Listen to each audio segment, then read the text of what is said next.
السلام علیکم دوستانی عزیز، خوش آمدید به کانال ما.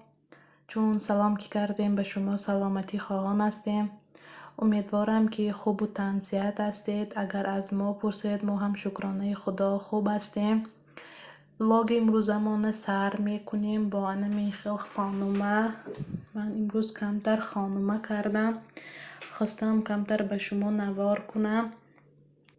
با ما در اینجا 200 گرم آب گرم، یک دانه تخم، کمتر نمک و با آرد حاضر خمیر میکنم. از همه شما منت دارم اپه ها خواهران عزیز که در ویدیوی گذاشتم به نهایت کامنتاری های خوب نوشتید. خیلی خرسند شدم. با یخی زنهایی که کامنتاری های بد می نویسند ما را روح افتاده می کنند. آنها را به خداوند می سپارم، چون که از دست ما بندگان هیچ چیز نمی آید و با این خیل آدم ها راستی گپ من اهمیتم نمی دهم. حاضر اکنون خمیر را کرده شدیم. خمیر ما کمتر دم می گیرد.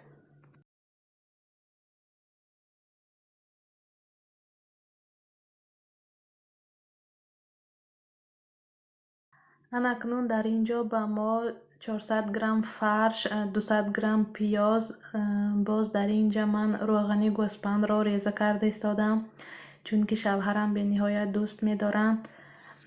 حاضر ریزه کردم می اندازم و فرش را آماده می کنم تا دم گرفتنی خمیر. یک قاشقچه نمک انداختم.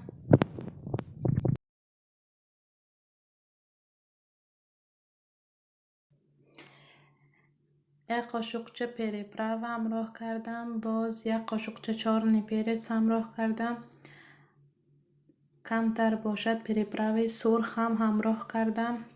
خمیر را تون و راست کردم. اکنون فرش را حاضر میمالم به روی خمیر و خوش رو میپیچانم. به من به این خیل زنها گفتنی هستم که کاری شما نباشد به بلاگر زنهای ما، شما اپه زندگی خودتان شوید.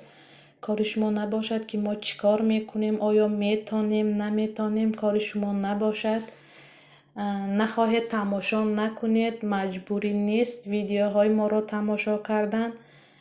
در کامنتاری هر خیل گپ ها را نوشته ما را روح افتادن نکنید. چون گفته گذاشتم حواله شما را من به خداوند میسپارم. به شما من دیگر یگان گپ گفتنی نیستم. اکنون حاضر میپیچانیم. اکنون حاضر در منطقه پخته میگیریم.